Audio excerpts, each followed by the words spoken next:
Jama'a barkanmu da sake saduwa a cikin wannan channel mai suna Arewa. A yau zan nuna muku ne yadda ake canja kalan kowane application ya dawo baƙin kala. Saboda me baƙin kala kamar yadda kuka sani baya cutar da ido sosai kamar yadda kala mai haske irin su fari suke cutar da ido. To amma kuma ga wani matsala a nan wajen, kada ku zo ku yi kuma ya ƙi hawa kan application ku ce wannan ya mana ƙarya ko me. Akwai dama wasu applications ɗin da shi wannan abun ba zai aiki a kansu ba saboda me su kamfanin da suka haɗa application ɗin sun saita cewa baƙin kala ba zai hau a kan application ɗin ba. To ga nan yadda ake yin abun.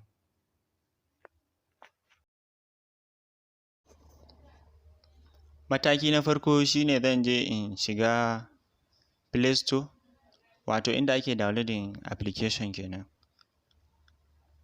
Amma kamun nan bari in nuna muku wani ɗan abu. Kun ga yanzu na shiga gallery na kun gan shi fari ne, kuma na shiga file manager na shi ma kun gan shi farin kala ne. To yanzu irin wannan da daddare zai cutar da ido sosai. Dole sai mun yi downloading wancan application ɗin da za mu yi yanzu.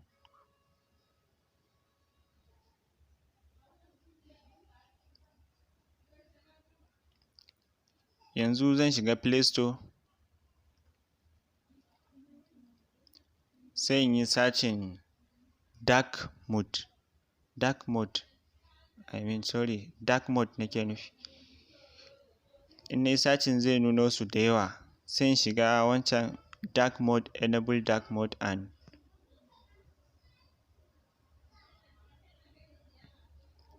yauwa yanzu ni already na yi installing ɗin shi yasa ya nuna open, ku kuma zai nuna muku install ne sai ku yi installing ɗin abun application ɗin kenan.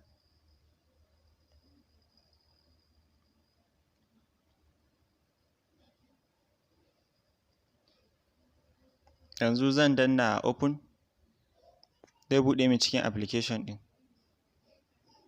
Kun ga yadda cikin application ɗin yake yanzu yana light mode ne, yana nufin yana mai haske kenan. Yanzu in zan mai da shi dark mode sai in danna kan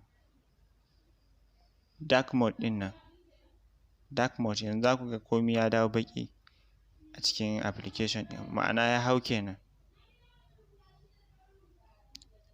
Yauwa yanzu zan je in duba. Kun ga yanzu na shiga gallery na kun ga ya canja ya dawo baƙin kala.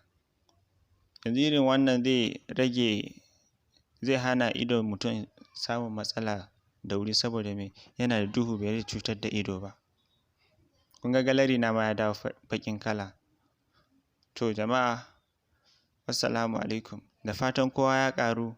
Kada ku manta kuma ku yi liking, ku yi sharing, ku yi subscribing wannan bidiyon don kowa ya amfana.